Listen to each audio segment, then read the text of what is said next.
વડાપ્રધાન નરેન્દ્ર મોદીના નોર્વે પ્રવાસથી આંતરરાષ્ટ્રીય સ્તરે એક નવો વિવાદ શરૂ થયો છે।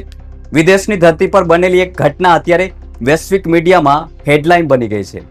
નોર્વેની એક મહિલા પત્રકારે પીએમ મોદીને લાઈવ કેમેરા સામે સવાલ પૂછવાનો પ્રયાસ કર્યો હતો।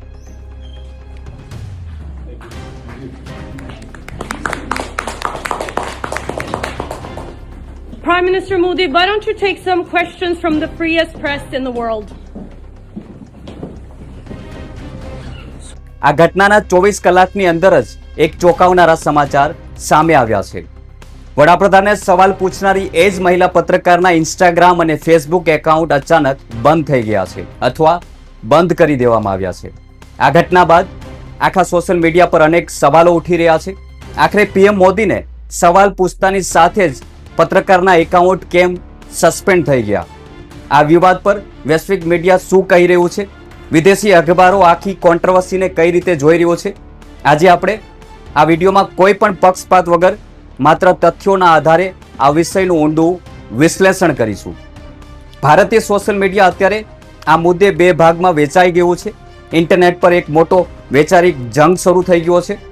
સોશિયલ મીડિયાનો એક વર્ગ એવું કહી રહ્યો છે કે આ પત્રકારે ડિપ્લોમેટિક પ્રોટોકોલનો ભંગ કર્યો છે। વડાપ્રધાન ત્યાં સત્તાવાર દ્વિપક્ષીય નિવેદન આપવા માટે ગયા હતા। તે કોઈ પ્રેસ કોન્ફરન્સ નહોતી અને પત્રકારોને પ્રશ્ન પૂછવાની મંજૂરી નહોતી। આ વર્ગના મતે આંતરરાષ્ટ્રીય નિયમોને એક બાજુ મૂકીને વડાપ્રધાનની સામે આવી રીતે સવાલ કરવો તે યોગ્ય નથી। બીજી તરફ સોશિયલ મીડિયા પર પત્રકારો અને બુદ્ધિજીવીઓનો બીજો વર્ગ પણ સક્રિય થઈ ગયો છે। આ વર્ગ પત્રકારના સમર્થનમાં ઊભો રહ્યો છે। તેમનું કહેવું છે કે પત્રકારત્વનો મૂળભૂત નિયમ જ સવાલ પૂછવાનો છે। લોકશાહી વ્યવસ્થામાં સવાલ પૂછવા પર કોઈ પ્રતિબંધ ન હોવો જોઈએ। સવાલ ગમે તેટલો અણગમતો હોય પરંતુ પત્રકાર પોતાની ફરજ નિભાવવા માટે સ્વતંત્ર છે। આ ચર્ચા ચાલી રહી હતી ત્યાં જ અચાનક પત્રકારે સોશિયલ મીડિયા પર વધુ એક મોટો ધડાકો કર્યો। આ વિદેશી પત્રકારે પોતાના એક્સ એટલે કે ટ્વિટર પર એક સ્ક્રીનશોટ શેર કર્યો છે જે તમે સ્ક્રીન પર જોઈ શકો છો। આ પોસ્ટમાં તેમણે દાવો કર્યો છે કે તે પોતાના ફેસબુક અને ઇન્સ્ટાગ્રામ એકાઉન્ટમાં કોઈ પણ સંજોગે લોગિન નથી કરી શકતી। પત્રકારના જણાવ્યા અનુસાર ભારતીય સમય પ્રમાણે રાત્રે બરાબર 2 વાગ્યાની આસપાસ તેના એકાઉન્ટ બ્લોક કરી દેવામાં આવ્યા છે।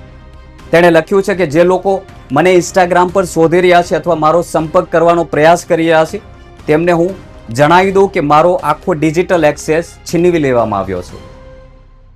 નમસ્કાર મિત્રો, હું છું દિનેશ ઝાલા અને વિડીયોમાં આગળ વધતા પહેલા અમારી ચેનલને સબસ્ક્રાઇબ કરી લેજો। સાથે જ બેલ આઇકન પર ક્લિક કરવાનું ભૂલશો નહીં, કારણ કે આ ચેનલ પર તમને જીઓપોલિટિકલ્સ અને ભારતીય રાજનીતિ સાથે જોડાયેલી નિષ્પક્ષ અને સાચી માહિતી પ્રોવાઈડ કરવામાં આવે છે। મિત્રો, આ વિવાદ સોશિયલ મીડિયા પર વધતાની સાથે જ એક અલગ વળાંક સામે આવ્યો છે। ઇન્ટરનેટ પર કેટલાક લોકો એવા દાવા કરી રહ્યા છે કે જો ભારતના વડાપ્રધાનને નોર્વેના પત્રકારના સવાલોનો જવાબ ન આપ્યો હોત તો નોર્વેના વડાપ્રધાનને પણ ભારતીય પત્રકારોના સવાલો ટાળી દીધા હતા। પરંતુ સત્તાવાર તથ્યો તપાસતા આ દાવો તદ્દન ખોટો સાબિત થયો છે। હા, એ વાત સાચી છે કે મુખ્ય કાર્યક્રમ દરમિયાન બંને નેતાઓ સત્તાવાર સ્ટેટમેન્ટ આપીને નીકળી ગયા હતા, પરંતુ તે કાર્યક્રમ પૂરો થયા બાદ એક મોટી ઘટના બની હતી। કાર્યક્રમ પૂર્ણ થયા બાદ નોર્વેના વડાપ્રધાન તે જ હોલમાં રોકાયા હતા જ્યાં મીડિયા હાજર હતું। તેમણે માત્ર ભારતીય પત્રકારોના સવાલના જવાબ જ ન આપ્યા, પરંતુ આંતરરાષ્ટ્રીય આતંકવાદ જેવા ગંભીર મુદ્દાઓ પર ભારત તરફથી પૂછાયેલા પ્રશ્નો પર નોર્વેનું વલણ સ્પષ્ટ કર્યું।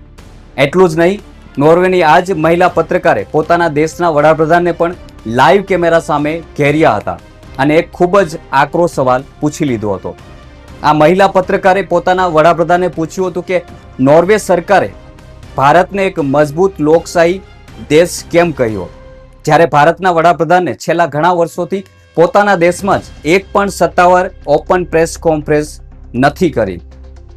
શું આપણા માટે પ્રેસ ફ્રીડમ એટલે કે મીડિયાની આઝાદીનું કોઈ મહત્વ નથી? આ સવાલ ખરેખર ખૂબ જ ગંભીર અને સીધો હતો।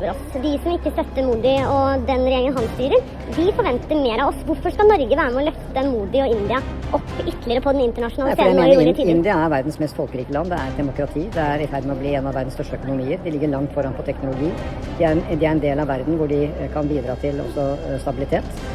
Og det er નોર્વેના પીએમએ કહ્યું કે એવું બિલકુલ નથી। ભારતમાં નિયમિત અને નિષ્પક્ષ ચૂંટણીઓ પણ થાય છે? આટલી મોટી વસ્તી ધરાવતા દેશમાં લોકતાંત્રિક રીતે સરકાર ચૂંટવી એ જ વાતનું સૌથી મોટું પ્રમાણ છે કે ત્યાં લોકશાહી હજી જીવંત છે. આ ઉપરાંત મિડલ ઇસ્ટની મોટી ન્યૂઝ ચેનલ અલ જઝીરાએ પણ આ ઘટના પર વિગતવાર અહેવાલ પ્રકાશિત કર્યા છે. બ્રિટનની જાણીતી પત્રકાર નાઓમી કેન્ટોન, જે ટાઈમ્સ ઓફ ઇન્ડિયા માટે પણ ફ્રીલાન્સ કામ કરી રહી છે, તેમણે પણ આ મુદ્દે પત્રકારના સમર્થનમાં અવાજ ઉઠાવ્યો છે. વડાપ્રધાન આ કાર્યક્રમ પૂરો કરીને જ્યારે ઇટલી પહોંચ્યા હતા ત્યારે પણ વિદેશી પત્રકારોએ સોશિયલ મીડિયા પર સવાલો પૂછી આકરા પ્રહારો કર્યા હતા.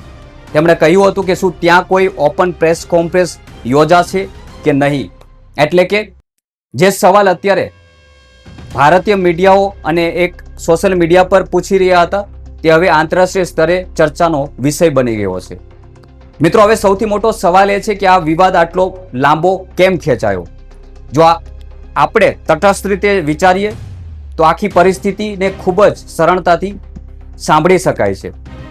વડાપ્રધાન નરેન્દ્ર મોદીએ એક ઉત્તમ વક્તા છે અને તેમની હાજર જવાબી અદ્ભુત છે. વિદેશી પત્રકારે જ્યારે સવાલ પૂછ્યો ત્યારે કદાચ ભાષાનો કોઈ પ્રશ્ન હોઈ શકે છે. બીબીસીના રિપોર્ટ અનુસાર પત્રકારે પોતે સ્વીકાર્યું છે કે તેણે પહેલાથી જ કહેવામાં આવ્યું હતું કે આ પ્રેસ કોન્ફરન્સ નથી અને પીએમ સવાલનો જવાબ પણ નહીં આપે.